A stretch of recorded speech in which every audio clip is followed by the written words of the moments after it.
The sterile halls of Medical Bay echoed softly as footsteps approached. On Station Helix, 12 orbiting the outer rim of the Proxima System medical duties, fell to the highly advanced Virelian species. Among them was Nurse Ilaria, a calm, efficient healer with emerald-tinted skin and delicate bioluminescent markings that pulsed with her heartbeat. She had served over a decade in interspecies medicine, learning the anatomy of dozens of creatures, but humans remained curious, unpredictable, and oddly fragile. Her current assignment was caring for a human named Lieutenant James Rourke, recently injured in a minor engineering accident. He had sustained burns to his thigh and a fractured wrist, injuries considered routine on board a space station. After a mild sedation, the human had been stabilized and transferred to a private recovery pod, where Laurie was tasked with his post-operative care. She entered the chamber holding her datapad against her hip, her mind prepared to run a standard diagnostic scan. Rourke lay on a reclined bed, clothed only in a light medical robe, one leg elevated with a soft gel brace. He stirred as Laurie approached, blinking his eyes into focus. "Good morning, Lieutenant," Laurie said in her usual neutral tone. "Your vitals remain within acceptable human range. I will now perform a physical scan and administer tissue regeneration." "Morning, nurse," Rourke replied, voice a little hoarse. "Yeah, go ahead." Laurie extended the handheld scanner, beginning with his upper body. Muscular responses were strong, oxygenation was ideal, hydration levels within range. All was normal until she reached his lower abdomen. The scanner blinked red, then vibrated lightly. An alert flashed on the screen. Unidentified inflammation in pelvic region. Temperature elevated. Blood flow increased. Anomaly size fluctuating. Laurie frowned. "Lieutenant, there appears to be some unexpected inflammation between your legs. Have you experienced any discomfort, swelling, or pain in this area?" Rourke hesitated, eyes widening. He looked down and then coughed awkwardly. Nurse, it's not an inflammation." Her bioluminescent markings flickered in confusion. "Not an inflammation? But the scanner reports vascular expansion, irregular heat, and heightened hormonal output.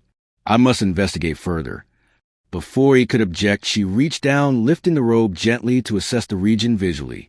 What she saw made her pause, eyes blinking twice. The human's genital organ had increased in size significantly compared to the medical images she had studied. The skin was flush, the structure stiffened and pulsing gently with circulating blood. "I see," she said after a moment. "This must be one of the reproductive states unique to human males. But this is not caused by injury?" Rourke flushed redder than the heating core. "No, nurse, it's just a natural reaction, not something I can control. It happens sometimes without warning, especially during rest or if someone touches near there." Laurie tilted her head. "You are experiencing arousal." He nodded uncomfortably. "Yeah, pretty much." She turned her scanner off, placing it on the table beside her. "Fascinating. The text mentioned involuntary arousal responses, but witnessing one is entirely different. Your species' biology continues to surprise me. This response, does it cause pain or require medical attention?" Rourke gave a weak laugh. "Not unless it's left like that too long. Otherwise, no, it's just embarrassing. Embarrassment is a social construct, yes, but your condition is purely biological. There is no fault in your reaction. I merely require data to understand it better." Laurie moved to the console, pulling up human anatomy files. Her fingers danced across the screen, drawing comparisons. Rourke shifted on the bed, adjusting his robe nervously. "Nurse, if it makes you uncomfortable, I can cover up or just try to ignore it. It'll go away." "Unnecessary," she replied without looking up. "You are my patient. I must understand every part of your healing process. If this reaction affects circulation, sleep, or mood, it is relevant." A long silence followed. Rourke tried to distract himself by staring at the ceiling, but then Laurie returned to his side, holding a small sensor in her hand. "I would like to take a few non-contact readings. May I proceed?" He hesitated, then nodded. "Sure." She held the device a few centimeters from the swollen organ, the sensor humming softly. Her face remained expressionless, though the glow along her jawline had brightened slightly, a Virelian sign of curiosity. Blood pressure elevated significantly in the corpora cavernosa. Heart rate also increased, though not dangerously. Hormonal levels suggest elevated dopamine and oxytocin. This state serves to prepare your body for mating, yes. Yes, that's accurate, he said. Ilari blinked again. I was unaware that proximity or conversation could trigger such reactions. Do you find me attractive, Lieutenant? Rourke turned his head, groaning into his hand. I mean, you're a beautiful being, Ilari. It's not something I choose. My brain just reacts. She regarded him silently for a moment, then with clinical detachment said, It is important you do not feel shame. Our biology determines much without our will. Your arousal is neither offensive nor dangerous. It is merely human. He chuckled nervously. You're very professional. Thanks. I will now administer the tissue regenerator to your thigh. Please remain still. I shall avoid contact with sensitive regions. As she worked, he tried to relax, but the sensation of her slender fingers brushing so close to the source of his embarrassment kept his mind racing.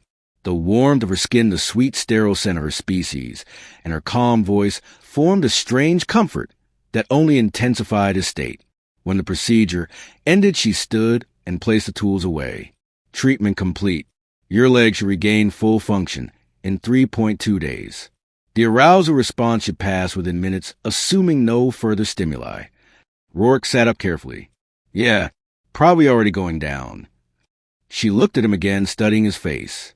Your kind experiences touch as emotionally significant, yes? Most of us, yeah. Why? She stepped forward, placing her hand on his uninjured wrist. Then I will leave you with this. In my culture, we say, no condition persists forever, only the moment is real. You need not dwell on this experience.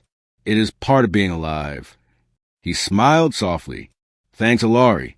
You're really kind and understanding. She bowed her head. Rest well, Lieutenant. I will check on you in 5 hours. With that, she exited the chamber, leaving him to contemplate just how alien yet human this encounter had been. Behind her, the soft blue lights of the med bay flickered, and Rourke leaned back against the pillow, exhaling slowly.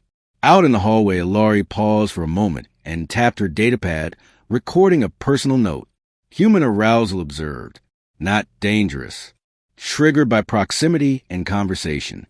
Emotional response evident. Additional research required. Observation, oddly flattering. She blinked and walked away silently, her bioluminescent markings pulsing with steady light.